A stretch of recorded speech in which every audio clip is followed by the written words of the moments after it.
My name is Alexander Sito, 58 years old, and I grew up in a very big Chinatown. Even though I was born in Vietnam, raised in Vietnam, but I had actually more Chinese influence.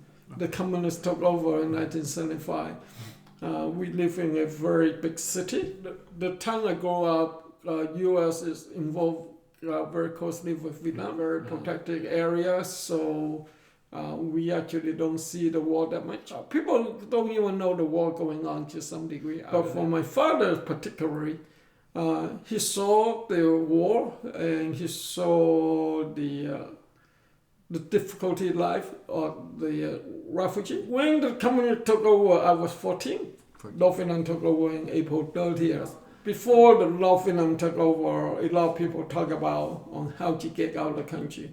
So I still remember on April 30th, before they complete surrender, my father actually took me over there, go by the harbor and see any boat leaving, then maybe we can jump on the boat. But then later we went on May 2nd, then all the ship was gone.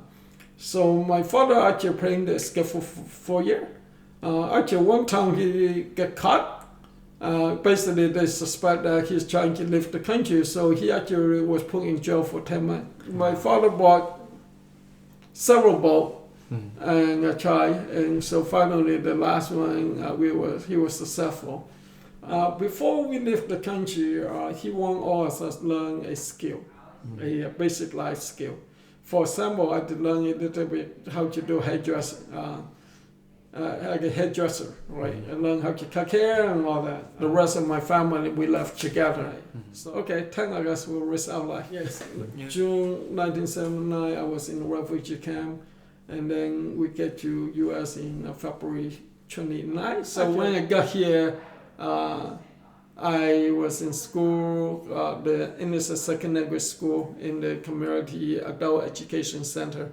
I was in the English club morning, afternoon, evening. I still remember at the time the adult education center teacher said, "Why don't you go to college?"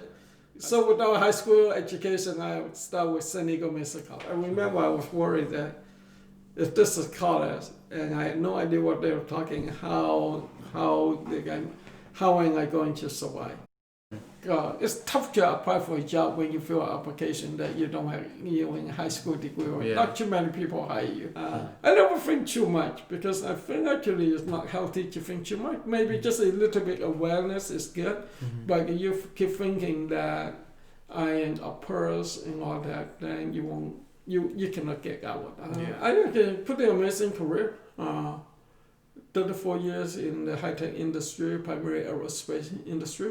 I was the lead system engineer and also the chief engineer on a $400 million annual budget program. Have been able to see the best technology in the world. Both in NASA Jet Propulsion Arc and TNW Northrop Grumman. I think it's the most important is have a passion.